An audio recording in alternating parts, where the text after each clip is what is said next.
بسیرا ہے، وہ اللہ تعالیٰ وہاں رہتا ہے۔ وہ حدیث، وہ آیت جو ہے ان اللہ مع الذین اتقوا والذین هم محسنون، اسی لیے بعض علماء نے کہا ہے کہ اللہ تعالیٰ اپنی ذات کے ساتھ ان کے ساتھ ہے۔ بعض علماء نے اسے قبول نہیں کیا، لیکن بعض علماء کہتے ہیں اللہ تعالیٰ اپنی ذات کو کیا کیفیت ہے ہم اس کو نہیں بتا سکتے، ہم اس کو بتا نہیں سکتے ہیں۔ تو اللہ تبارک و تعالیٰ کے نزدیک صاف دلی کی ساتھیوں یہ اہمیت ہے، اسی لیے سب سے زیادہ زور اسلام کے اندر دل کی صفائی کے اوپر سب سے زیادہ زور دیا گیا ہے۔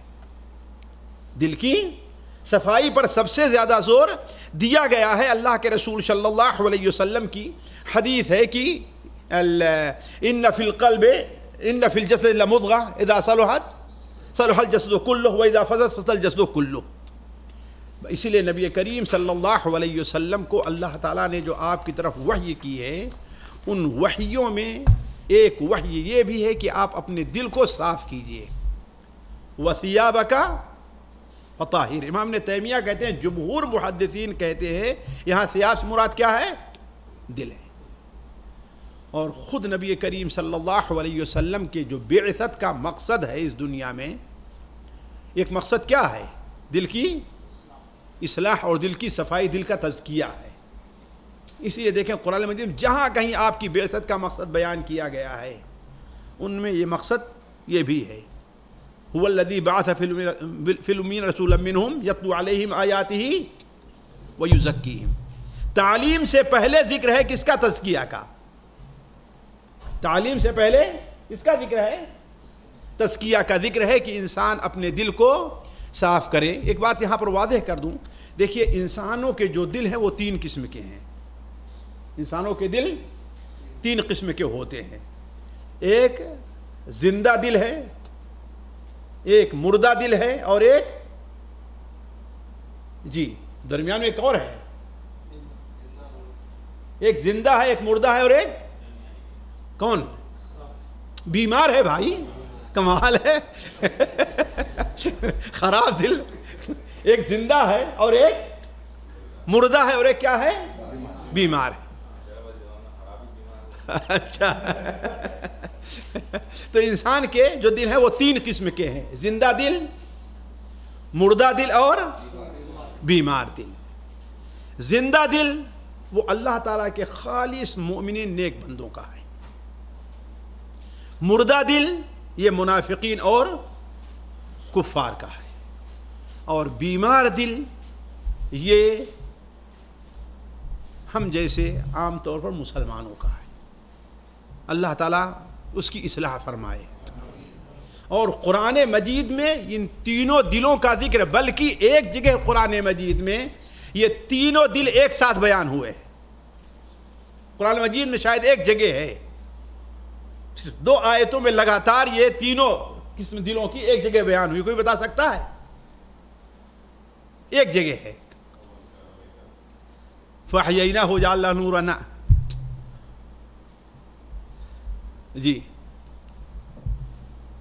سورہ حج میں ہے، اتنا بتا دے رہا ہوں میں۔ ہاں سورہ وَمَا أَرْسَلْنَا مِن قَبْلِكَ مِن رَّسُولٍ وَلَا نَبِيٍّ إِلَّا إِذَا تَمَنَّى أَلْقَى الشَّيْطَانُ فِي أُمْنِيَّتِهِ فَيَنسَخُ اللَّهُ مَا يُلْقِي الشَّيْطَانُ ثُمَّ يُحْكِمُ اللَّهُ آيَاتِهِ وَاللَّهُ عَلِيمٌ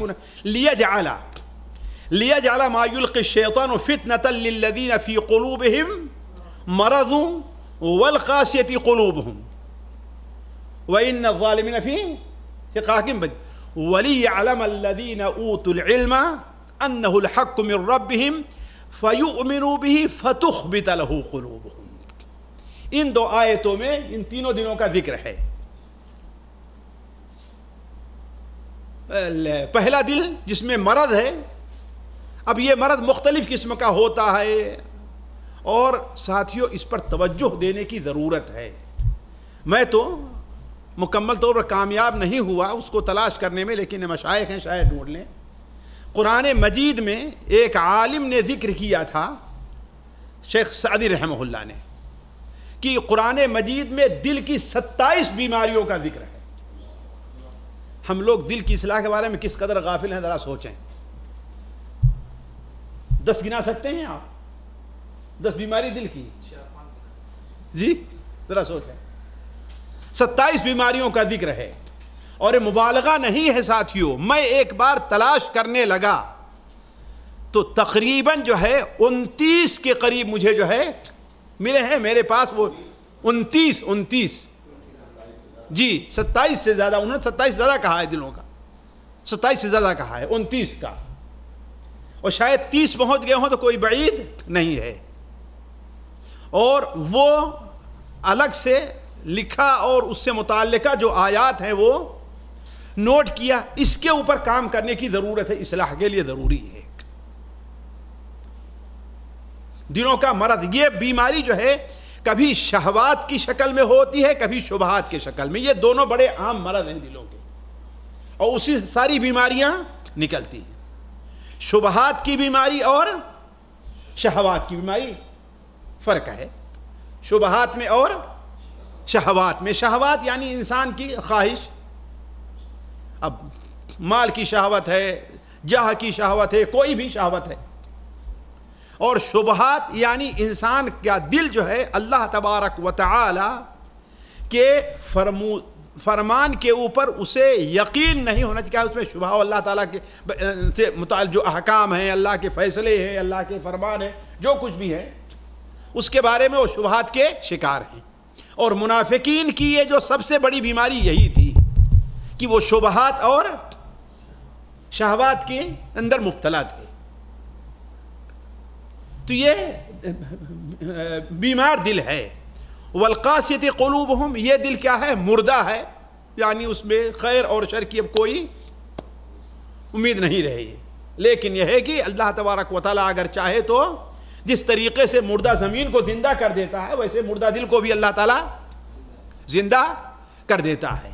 اور ایک ایسا دل ہے قلب مخبت, فتخبت لہ قلوبہم, جسے قرآن مجید میں قلب سلیم کہا گیا ہے, جسے قرآن میں قلب سلیم یا قلب منیب کہا گیا ہے. یوم لا ینفع مال ولا بنون الا من اتى اللہ بقلب سلیم. علی کل حال ساتھیو, یہ بات تو اس سے متعلق تھی. اب ہم آتے ہیں اصل جو ہے وہ قلبی عبادات کی طرف. دیکھیے یہاں پر میں پہلے آپ کے سامنے ایک بات تو یہ رکھوں گا کہ قلبی عبادات کی اہمیت کیا ہے, اور پھر قلبی عبادات میں سے جس قدر وقت ملا کچھ قلبی عبادات کی تھوڑی سی وضاحت, بعد کی جو زیادہ اہم ہوگی اس کی تھوڑی سی تفصیل میں آپ کے سامنے رکھوں گا, اور بعد ہیں صرف ان کے بارے میں ہلکا سے اشارہ ہی کرتے چلتا ہوں جو اصل موضوع ہمارا اور آپ کا ہے. دیکھیے قلبی عبادات کے بارے میں اس کی اہمیت کو سمجھیے, یہ بڑی اہم چیز ہے. پہلی چیز یہ ہے کہ اگر انسان کی جو قلبی عبادات ہیں جن کا ذکر اس سے پہلے آ چکا ہے, سید سلیمان ندوی رحمہ اللہ کے کلام میں, جس میں انہوں نے کتنی عبادات کا ذکر کیا ہے؟ 5 کا ذکر کیا ہے. ان عبادات کے اندر اگر خلل واقع ہو جائے, اگر ان عبادات میں خلل واقع ہو جائے تو انسان کی جو دوسری عبادات ہیں, زبانی عبادات ہیں, جسمانی عبادات, مالی عبادات, وہ عبادات بے معنی ہو کر کے رہ جاتی ہیں, اس کی کوئی اہمیت نہیں رہ جاتی. اگر اس میں خلل واقع ہو جائے تو وہ ساری عبادات کیا ہیں؟ بے معنی ہے, اس کی کوئی اہمیت نہیں ہے. اور یہ بڑی اہم چیز ہے جس کے اصلاح کی ضرورت ہے کہ قلبی عبادات میں ہماری کہیں فساد تو واقع نہیں ہو رہا ہے. اس حدیث کو آپ سامنے رکھیں جو حدیث حضرت ابو ہریرہ سے مروی ہے اور صحیح مسلم میں, سنن ترمذی وغیرہ میں, مسند احمد وغیرہ میں بھی ہے کہ حضرت ابو ہریرہ رضی اللہ تعالیٰ عنہ بیان فرمایا کہ اللہ کے رسول صلی اللہ علیہ وسلم کا ارشاد ہے. بلکہ اس حدیث سے پہلے سنن ترمذی, مسند احمد کے اندر ایک دلچسپ کیا ہے وہ مکالمہ ہے. ناتل الشامی ایک تابعی ہیں, وہ حضرت ابو ہریرہ کے پاس تشریف لے آئے اور انہوں نے ان سے کہا, میں آپ سے کسی ایسی حدیث کے بارے میں سوال کرتا ہوں جس حدیث کو آپ نے خود اللہ کے رسول سے سنا ہو صلی اللہ علیہ وسلم, اور آپ نے اس کو محفوظ بھی رکھ لیا ہو, اس میں آپ سے کوئی بھول چوک نہیں ہوئی ہے. تو سنن ترمذی میں ہے کہ حضرت ابو ہریرہ کہنے لگے کہ ہاں میں تم سے وہی حدیث بیان کروں گا جس حدیث کو ہم نے اللہ کے رسول سے سنا ہے، اللہ کے رسول صلی اللہ علیہ وسلم نے سے جو سنا میرے دل نے یاد رکھا ہے۔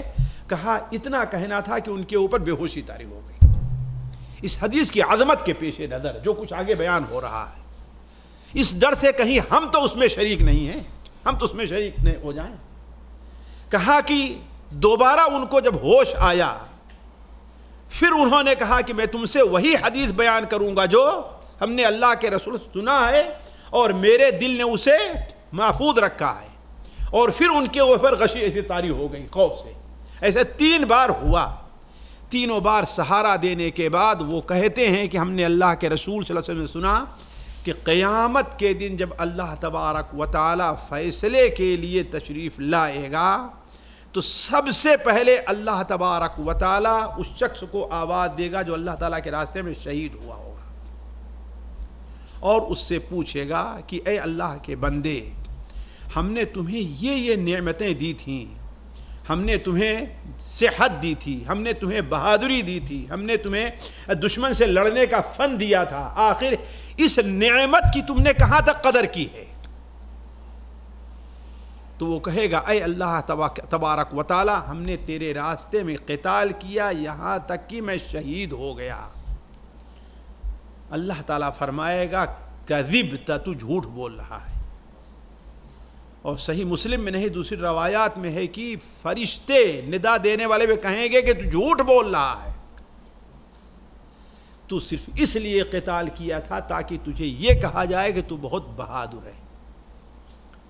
دیکھیے ساتھیو، انسان کی جان سے بڑھ کر کے بھی کوئی چیز ہوتی ہے؟ آخر یہ جو جان جسم سے اس نے جو عبادت کی ہے، جو نبوت اور صدیقین کے بعد سب سے اعلیٰ مقام ہے، شہادت ہے نا، سب سے اعلیٰ مقام ہے، وہ عبادت بیکار کیوں ہو گئی؟ اور صرف یہی نہیں کہ بیکار ہو جائے، چلو کام بھی چل جائے، قبول نہیں کی گئی ہے۔ کہاں یہ ہے کہ وہ ہمارے لیے وبال صرف بیکار ہی نہیں بلکہ وبال جان ہمارے لیے ہے۔ آخر وجہ کیا ہے؟ اللہ تعالیٰ فرمائے گا تو جھوٹ بول رہا ہے، تو نے اس لیے قتال کیا، یقال انک جری، اس لیے کہا گیا تاکہ یہ کہا جائے کہ تو بہادر ہے، تو دنیا میں کہہ دیا گیا ہے، پھر اسے حکم ہوگا فرشتوں کا اسے لے جا کے جہنم میں ڈال دو۔ دوسرا شخص لایا جائے گا جسے اللہ تعالیٰ نے بہت زیادہ مال دیا ہوگا، بہت زیادہ مال دیا ہوگا، اللہ تعالیٰ اس سے اپنی نعمتوں کا اقرار کرائے گا، وہ اقرار کرے گا کہ ہاں مجھے یہ نعمت ملی ہے۔ اللہ تعالیٰ فرمائے گا تو نے اس کا استعمال کیسے کیا؟ کہا اے اللہ تعالیٰ تیرے راستے میں کوئی ایسی جگہ نہیں جہاں ہم نے خرچ نہ کیا ہو، مسجد ہم نے بنوائی ہے، یتیموں کی پرورش ہم نے کی ہے، غریبوں میں ہم نے صرف کیا ہے، یعنی وہاں۔ اللہ تعالیٰ فرمائے گا تو جھوٹ بول رہا ہے، تو نے اس لیے کیا ہے تاکہ کہا جائے کہ تو سخی ہے، تجھے کہہ دیا گیا لہذا اسے حکم ہوگا جہنم میں ڈال دیا جائے گا۔ ایسے عالم اور قارئ قرآن کو ہی بلایا جائے گا، عالم کو بھی قارئ قرآن کو بلایا جائے گا، اللہ تعالیٰ اس سے بھی اپنی نعمتیں یاد دلائے گا کہ ہم نے تمہیں علم دیا، بولنے کا طریقہ دیا، پڑھنے کا انداز دیا، پیاری زبان دی، ہم نے اچھا گلا دیا، اس کا تم نے کہاں تک خرچ کیا؟ وہ کہے گا اے اللہ تعالیٰ ہم نے سیکھا، سکھایا، لوگوں کو پڑھایا، تقریریں کی، دعوت کا کام کرتے رہے، سفر کرتے رہے، یہاں سے لے کر کے وہاں تک جلسوں میں ہم تقریر کرتے رہے۔ اللہ تعالیٰ فرمائے گا تو جھوٹ بول رہا ہے، تو جھوٹ بول رہا ہے، تو نے یہ سب اس لیے کیا ہے تاکہ تجھے کہا جائے کہ تو بہت بڑا عالم، بہت بڑا قارئ ہے۔ اس سے اندازہ لگا لے ساتھیوں کہ انسان کے دل کی جو عبادت ہے، جو اخلاص ہے، اس کی کیا اہمیت ہے۔ اسی لیے علماء کہتے ہیں کہ اگر قلبی عبادات میں خلل واقع ہوتا ہے تو تمام ظاہری عبادات بے معنی ہو کر کے، اس حدیث کے اندر 3 اہم چیزوں کا ذکر ہے، اس نقطے کے اوپر غور کریں آپ، 3 اہم چیزیں، اور اسی کے لیے دنیا کے اندر سارے فتنے اور فساد ہیں۔ یا تو نام کے لیے ہے یا تو مال کے لیے ہے کہ نہیں؟ یا تو نام کے لیے ہے یا تو مال کے لیے ہے یا تو اپنی جان اور اپنی حفاظت کے لیے، اپنی ذات کے لیے. یہی سب چیزیں ہیں نا. اور یہی تین جو محبوب چیز انسان کے نزدیک ہے، انسان کی جان، انسان کی مال، انسان کی جو شہرت ہے، اسی میں اگر شریعت کی پابندی نہیں ہے تو کس طریقے سے وہ بال جان بن جاتی ہے. اسی طریقے سے اگر ظاہری عبادتوں کے ساتھ ساتھ انسان کا دل صاف نہیں ہے،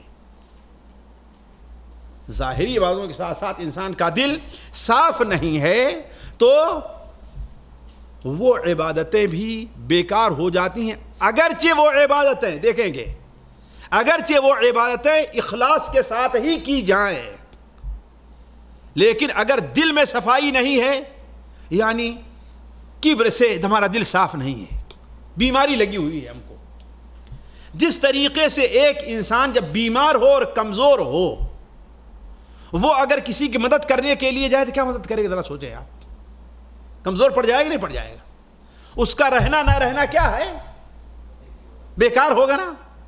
تو ایسے ہی اگرچہ آپ دل کی اخلاص آپ کے اندر پایا جا رہا ہے، لیکن آپ کا دل صاف نہیں ہے اللہ تعالیٰ کے بندوں کی طرف سے، تو کیا ہے؟ بیکار ہے. اسی لیے علماء کہتے ہیں دل کی عبادتوں کے ساتھ دل کی صفائی بہت ضروری ہے. کیوں؟ اس لیے کہ کبر جو ہے، میں دو چیزوں کی مثال دیا ہوں، کبر کی اور حسد کی. کیوں؟ وجہ کیا ہے؟ کبر، تواضع جو اصل دل کی عبادت ہے وہ اس کے خلاف ہے. تواضع اصل میں، تواضع انسان کہاں پیدا ہوتی ہے؟ پہلے دل کے اندر. تواضع جو دل اس کے خلاف ہے. اور حسد جو ہے وہ کس کے خلاف ہے؟ حسد کس کے خلاف ہے؟ محبت جو دل کی عبادت ہے اس کے خلاف ہے. اس لیے کہ انسان سے مطالبہ ہے کہ وہ جو کچھ اپنے بھائی کے لیے پسند کرتا ہے وہی اپنے لیے پسند کرے. اب تو حسد کرے اپنے بھائی سے، حسد کا معنی کیا ہے؟ وہ اپنے بھائی کے لیے پسند کرے. جو اپنے لیے پسند کرتا ہے وہ اپنے بھائی کے لیے پسند کرے. لیکن حسد کا معنی کیا ہے؟ کہ اس کو نہ ملے اور ہمیں مل جائے. تو یہ کبر ہے اور حسد ہے، یہ اس کے خلاف ہے. اس لیے اس کی وجہ سے اگر انسان کے اندر اخلاص بھی ہے، اخلاص بھی ہے، عبادت ہے، پھر بھی وہ عبادت بے معنی ہو کر کے، یعنی وہ صورتحال نہیں ہوگی جو صورتحال کیا ہوتی ہے؟ ریا کی ہوتی ہے. لیکن فائدے کے لحاظ سے یہ کوئی فائدہ نہیں دے دے گی. آپ جانتے ہیں کہ لا يدخل الجنة من كان في قلبه مثقال ذرہ، اور وہ حدیث بڑی مشہور ہے. اگر ہر چیز کو لمبی مثالوں کے ساتھ دینے لگے تو وقت نکل جائے گا. کہ دب الیکم الداء الامم قبلکم الحسد والبغضاء، الحسد والبغضاء. اور آپ نے کیا فرمایا؟ یہ دونوں چیزیں حسد اور بغضاء جو ہے، حسد اور بغضاء، آپ نے کیا فرمایا؟ تحلق الدین حالقہ. یہ کیا ہے؟ موڈ دینے والی ہے. میں نہیں کہتا کہ بالوں کو موڈ دے گی، کس کو موڈ دیتی ہے؟ دین، یعنی آپ کی نیکیوں کو ختم کر دیتی ہے. یہی معنی ہے اس حدیث کا جس کے اوپر اہل علم نے کلام کیا ہے. سنن ابو داؤد وغیرہ میں ہے کہ ان الحسد یاکل الحسنات کما تاکل النار الحطب. حسد جو ہے نیکیوں کو ویسے ہی کھا جاتا ہے. اس لیے کہ ساتھیوں، حسد سے اللہ تعالیٰ نے جو پناہ مانگنے کا ہمیں کہا ہے یہ معمولی چیز نہیں ہے. کیوں؟ اس لیے جب انسان حسد کرتا ہے تو پھر اس کی غیبت کرتا ہے. جب غیبت کرتا ہے تو اس سے بغض رکھتا ہے، پھر اس سے نفرت کرنے لگتا ہے. حسد کے بعد ایک لمبا سلسلہ شروع ہو جاتا ہے برائیوں اور اختلافات کا. دوسری چیز یہ ہے ساتھیوں، جنت میں داخلہ اور جہنم سے نجات قلبی ہی عبادات پر منحصر ہے. اصل منحصر کس کے اوپر ہے؟ وہ قلبی عبادات کے اوپر ہے. ایک نقطے کے اوپر غور کریں. ہم لوگ عام طور پر پڑھتے ہیں لا الہ الا اللہ کے شرائط کتنے ہیں؟ جی 7 شرطیں پڑھتے ہیں نا آپ لوگ. وہ کون کون سے ہیں؟ جی علم ہے، یقین ہے، اقرار ہے، یہ ساری چیزیں ہیں نا، آپ لوگ پڑھتے ہیں نا. میں غور کرنے لگا تو اللہ تب کے علماء نے جو یہ 7 شرائطیں رکھی ہیں، ان میں سے 5 شرطیں ہیں جو خالص دل کی عبادت ہے. آپ دیکھ لیجئے، 5 شرطیں وہ ہیں جو دل کی ہیں، اور باقی جو ہے وہ 2 بچتی ہیں وہ دوسرے کے. دل کی عبادت کا اندازہ اس سے لگائیے آپ. مثال کے طور پر کیا ہے؟ علم ہے. یہ علم اصل کیا ہے؟ یہ علم کہاں آتا ہے؟ دل ہے. یقین ہے، قبول ہے، یہ زبان کی ہے. انقیاد ہے، یہ جسم کی ہے. یہ دونوں چیزوں کو چھوڑ دیجئے. اخلاص ہے، صدق ہے، محبت ہے. یہ ساری چیزیں کیا ہیں؟ دل کی عبادات ہیں. تو اگر دل کی عبادات جو ہے اگر درست ہیں تو ہمارے لیے جنت کا راستہ بھی کیا ہے؟ اور یہیں سے اس حدیث کے اوپر آپ غور کیے، شیخ نصیر الدین جاتے ہیں، صحیح مسلم میں ہے، وہ لمبی حدیث ہے، حضرت ابو ہریرہ رضی اللہ تعالیٰ عنہ کی، کہ اللہ کے رسول صلی اللہ علیہ وسلم نے ان سے کہا تھا کہ یہ میرے دونوں جوتوں کو لے کر کے جاؤ، جو پہلا شخص تم سے ملے اسے جنت کی خوشخبری دے دینا. لمبی حدیث ہے نا شیخ. پہلا شخص جو ملے اسے جنت کی خوشخبری دے دینا. تو حضرت ابو ہریرہ راستے میں جا رہے تھے، سب سے پہلا کون ملتا ہے؟ حضرت عمر. حضرت عمر سے کہا کہ آپ کو جنت کی خوشخبری ہے. حضرت عمر نے ایک تھپڑ لگایا اور گر گئے نیچے بیچارے. یہ کیا معاملہ؟ خوشخبری دے رہے ہیں اور تھپڑ لگا رہے ہیں. علی کل حال حدیث لمبی ہے. اس میں کیا ہے؟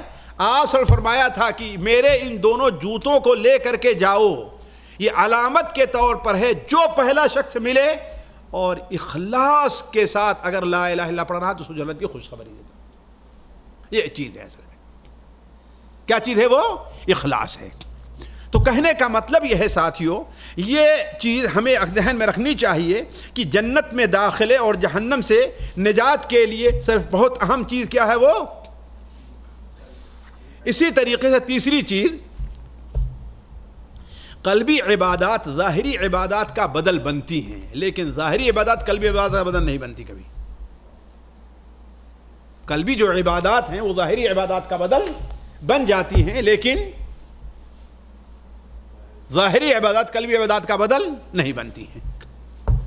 مثال کے طور پر اللہ کے رسول صلی اللہ علیہ وسلم کی بڑی مشہور حدیث صحیح مسلم میں ہے کہ اللہ کے رسول صلی اللہ علیہ وسلم نے ارشاد فرمایا، من سأل الشہادۃ بصدق، من سأل الشہادۃ بصدق، جو صدق دل سے شہادت کا اللہ تعالیٰ سے سوال کرے گا، بلغہ اللہ منازل الشہداء،